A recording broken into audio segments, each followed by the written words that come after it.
አሁን ላይ ስሙዝ የሆኑ ጌሞችን ለመጫወት ቪዲዮዎችን ኤዲት ለማድረግ እንዲሁም ደግሞ ሲሪዲ የሆኑ ወይም ደግሞ ውስብስብ የሆኑ ሲሪዲ ስራዎችን ለመስራት እንዲሁም የተለያዩ ግራፊክስ ፕሮሰሰር የሚጠይቁ ስራዎችን ለመስራት ወሳኙና ብቸኛው አስፈላጊ ነገር ጂፒዩ ነው። ጂፒዩ ማለት ግራፊክስ ፕሮሰሰር ዩኒት ማለት ነው። እነዚህን ፕሮሰሰር ወይም ደግሞ ይህንን ጂፒዩ ወይም ደግሞ ግራፊክስ ካርድ በሁለት አይነት መልኩ እናገኘዋለን። ኢንተግሬትድ እና ዴዲኬትድ ይባላል። ኢንተግሬትድ የምንለው ከሲፒዩ ጋራ አብሮ የሚመጣ ሲሆን እስከዚህም ፓወር የሌለው ነገር ግን የተሻሉ ስራዎችን ለመስራት የሚያገለግላችሁ ነው።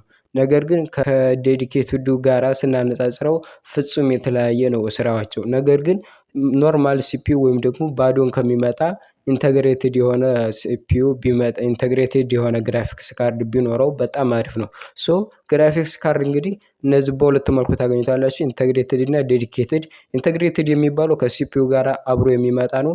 ዴዲኬትድ የሚባለው ደግሞ ለብቻ ገዝታችሁ እናንተ አድ የምታደርጉት ማለት ነው። ሶ ልዩነታቸው ይሄ ነው። ነገር ግን ስራቸው ላይ ስትገቡ በጣም ትልቅ ልዩነት አላቸው ማለት ነው። ሶ ግራፊክስ ካርድ እንደዚህ አይነት ጥቅም ካለው ከመግዛታችሁ በፊት ማወቅ ያለባቸው ነገሮች ምንድን ናቸው የሚለውን እሱን የማስረዳችሁ ይሆናል።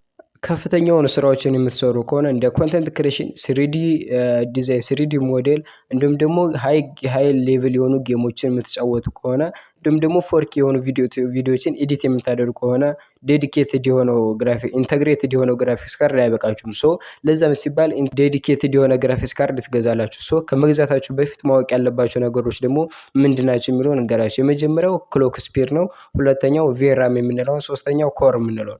በዋነኝነት ኮር የሚባሉ በጣም ወሳኝ ነገር ነው። ሶ እያንዳንዳቸው ምን እንደሆኑ ላስረዳችሁ።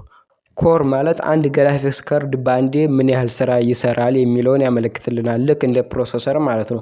አንድ ኮር ባለው ቁጥር ያ ግራፊክስ ካርድ በአንዴ አንድ ስራ ብቻ ነው መስራት የሚችለው። ሁለት ኮር ካለው ደግሞ ሁለት ስራዎችን መስራት ይችላል በአንድ ጊዜ።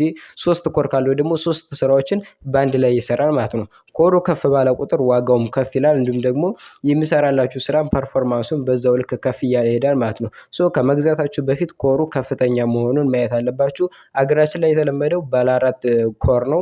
ሌላኛው ደግሞ ቪራም ወይም ደግሞ ቪዲዮ ራም የምንለው ሲሆን የሚያገለግለው ደግሞ ለተለያዩ ቴክስቸር እና ለግራፊክስ ዳታ ሲሆን ብዙ ቪራም ባለው ቁጥር ወይም ደግሞ ቪዲዮ ራም ባለው ቁጥር የተሻለ ጥራት ያለውና ጥሩ የሆነ ግራፊክስ ዳታ ይሰጣቸዋል ማለት ነው። ሌላኛው ደግሞ ክሎክ ስፒድ ነው። ክሎክ ስፒድ ማለት ፍጥነቱ ምን ያህል ነው የሚቆጥረው፣ ምን ያህል ነው የሚሰራው ያ ግራፊክስ ካርድ ባንዴ ምን ያህል ስራዎችን መስራት ይችላል የሚለውን የሚወስንልን ነው ማለት ነው። ክሎክ ስፒዱ ከፍተኛ የሚሆነው በተለይ ይሄ ደግሞ ከሲፒዩ ጋራ ይገናኛል። ከፍተኛ ክሎክ ስፒድ ያለው ፕሮሰሰር በምትገዙ ሰዓት ግራፊክሱም እንደዛው ፈጣን ይልላችኋል ማለት ነው። ሶ እነዚህን ነገሮች አውቃችሁበት ገዙ፣ በጣም አሪፍ ነው። እንግዲህ እንደነገርኳችሁ መጀመሪያ አካባቢ ግራፊክስ ካርድ አሁን ላይ የተለያዩ ትላልቅ ስራዎችን ከኮንቴንት ክሬሽን ጀምሮ እስከ ሲሪዲ ዲዛይን እንዲሁም ደግሞ እስከ ቪዲዮ ኤዲቲንግ 4K ቪዲዮ ኤዲቲንግ እና ስለ ጌሚንጎችን በምትጫወቱ ሰዓት በጣም ወሳኝ የሆነ ነገር ነው። ሶ ግራፊክስ ካርድ ስትገዙ እነዚህን ነገሮች ብትመለከቷቸው በጣም አሪፍ ነው። እንግዲህ እንዲሁም ደግሞ ጂቢውንም ብትመለከቱ በጣም አሪፍ ነው።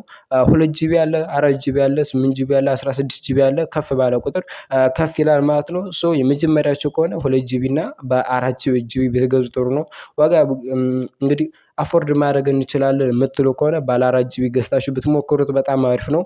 ጥሩ የሆነ ፐርፎርማንስ ይሰጣችኋል ማለት ነው። ሶ ይህን ይመስላል። እንዲሁም ደግሞ ጀነሬሽኑ እና የተለያዩ ሳፊክሶች በውስጡ ስለሚገኙ ማለት ነው የኤንቪዲያን ብትገዙ በጣም አሪፍ ነው። 1650 እና 1660 የሚባሉ አሉ። እነሱን ብትገዟቸው እኔ ሪኮመንድ ያደርጓቸዋለሁ። እነዚህን እንግዲህ ከ20 እስከ 30 ሺህ ብር ታገኙታላችሁ።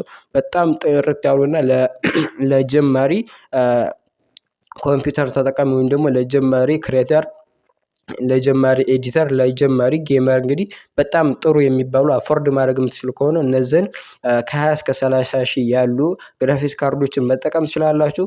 ከፍ ያለ ከፈለጋችሁ ደግሞ እስከ $1500 ድረስ መግዛት ትችላላችሁ ማለት ነው። ሶ ግራፊክስ ካርድ እንግዲህ ያለ ቪዲዮ ይህን ይመስል ነበር።